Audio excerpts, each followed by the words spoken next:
la formation. Donc tout ce qui relève de l'enseignement, aux 3 niveaux, la licence, le but, la licence professionnelle, là on est à Bac+3, le master on est à Bac+5 et le doctorat, on est à Bac+8. Et là aussi il y a déjà de l'audace, j'allais dire, dans de nouvelles formes de formation, avec le développement de l'alternance, de la formation tout au long de la vie, la validation des acquis de l'expérience. Aujourd'hui, un nouveau continuum, et là on a un gros travail, j'allais dire, à faire auprès des futurs étudiants et de leurs parents. On pense souvent au continuum licence-master. Aujourd'hui, avec les graduate schools, on est sur un continuum master-doctorat. Et puis, à côté de ça, la recherche.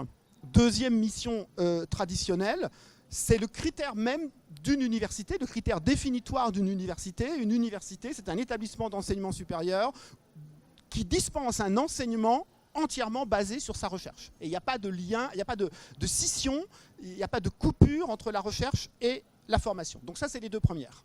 On arrive du coup à la 3e mission qui nous intéresse aujourd'hui. Comment ça se matérialise, innovation et entrepreneuriat à l'université ? Alors, innovation et entrepreneuriat, ça se matérialise à travers 3 dimensions. Déjà, une dimension transversale, et c'est pour ça que je me suis appesanti en 3 phrases sur les 2 premières missions, parce que la valorisation et l'entrepreneuriat, c'est transversal à la formation et à la recherche. Et ça, c'est une vision fondamentale, c'est pas quelque chose en plus. Ensuite, c'est protéiforme, parce que c'est émergent, et donc il faut penser cette mission en dehors de tout carcan. Et on sait que c'est dur de penser en dehors des carcans dans le monde de l'université. Et puis aussi, c'est un défi parce que c'est un challenge pour l'université, pour les enseignants-chercheurs, pour le fonctionnement global. Alors, ça repose sur l'innovation technologique, puisqu'on a le premier mot-clé qui est innovation. Et ça, c'est vraiment le fond, en fait, j'allais dire, de mon job à l'université, c'est-à-dire d'assurer la valorisation de la recherche et le transfert de technologies. On a des labos, une 30aine à l'Université de Bourgogne. On a des plateformes technologiques, 35 à peu près aussi à l'Université de Bourgogne, et il y a des résultats de recherche. Et ces résultats de recherche, pour certains, on dit qu'ils sont détectés comme étant valorisables, et donc ils vont devoir suivre un processus de maturation pour que de ces résultats de labo, une entreprise, une industrie, une filière puisse s'en emparer et en faire quelque chose d'immédiatement opérationnel. Comment vous accompagnez les étudiants sur la notion d'entrepreneuriat ? Parce que je l'ai dit en introduction, c'est plutôt méconnu à l'université, alors que c'est une de vos fonctions au quotidien. Exactement. Alors, dans mes notes, j'ai mis entrepreneuriat, une rupture culturelle. Et je crois qu'à l'université, il y a de ça, très largement de ça. Alors, je suis accompagné par une collègue, chargée de mission plus spécifique sur l'entrepreneuriat, Kirsten Burkhardt, qui est une collègue de l'IAE. Et donc, en termes de formation, c'est vraiment développer chez les étudiants les notions d'entrepreneuriat et de culture de l'entrepreneuriat de façon transversale. Donc, on commence par une sensibilisation. Et puis, il y a ceux qui vont, j'allais dire, accrocher. Et là, il faut leur proposer beaucoup plus. Alors, il y a des dispositifs. À l'UB, on réfléchit à un master entrepreneuriat. Et puis, il y a tout un écosystème. Comment vous expliquez que cette notion et cette relation entre université et entreprise, entrepreneuriat, elle n'est pas forcément connue ? Qu'est-ce qu'il faut faire pour que davantage d'étudiants s'impliquent et ne se dirigent pas forcément vers des écoles de commerce, par exemple ? Exactement. Alors, davantage d'étudiants s'impliquent, mais il faut déjà commencer par convaincre les enseignants-chercheurs que l'entrepreneuriat est une dimension clé de l'université.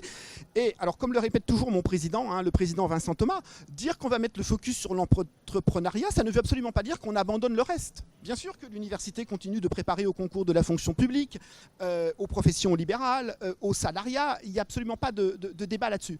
Mais ça veut dire une acculturation. Donc, il faut absolument avoir des UE, des modules transversaux, pour au moins que les étudiants l'entendent. Comme ils ont des cours transversaux d'anglais, pourquoi il n'y aurait pas des cours transversaux d'entrepreneuriat ? Et puis, il faut des dispositifs incitatifs qui vont accompagner les étudiants. Alors, il y a le réseau Pépite, qu'on connaît bien au niveau national, qui fait ça. Et nous, on essaie d'aller plus loin dans le cadre du PUI, donc du pôle universitaire d'innovation, qu'on a mis en place et qu'on est en train de développer maintenant à l'échelle du site Bourgogne-Franche-Comté. Je vous laisse le mot de la fin pour conclure, parce qu'on arrive à la fin là, des 20 minutes qui nous étaient accordées. Laurent ? Alors, le PEI, et je crois que c'est là-dessus qu'il faut finir, parce que c'est vraiment la nouveauté déjà de l'année, et puis c'est quelque chose de clé. Il a un rôle simple. Il est là pour mettre en musique toutes les initiatives, on va dire, isolées, et rendre tout ça fluide de façon cohérente et efficace. Donc, il repose naturellement sur les établissements d'enseignement supérieur, sur leurs labos, mais il associe deux acteurs incontournables qui sont la SAT Science, c'est notre opérateur de valorisation, et l'incubateur DK-BFC. Et puis surtout, il associe tous les tissus socio-économiques, les métropoles, les collectivités locales, agglomérations, communautés de communes selon les endroits, les filières, les pôles de compétitivité, Vitagora, le pôle de compétitivité Nucléaire Vallée, véhicules du futur, les clusters, parce que on en est bien conscient, entrepreneuriat et innovation, ça ne peut pas être en vase clos à l'université, c'est par définition ouvert et en interaction avec tous ces acteurs. Merci beaucoup Laurent et félicitations parce que vous avez respecté le timing, hein. C'était pas évident. Et je rappelle que vous êtes délégué à la valorisation de la recherche à l'Université de Bourgogne. Merci d'avoir été avec nous ce matin. Merci beaucoup et merci aux auditeurs. Merci, bonne journée.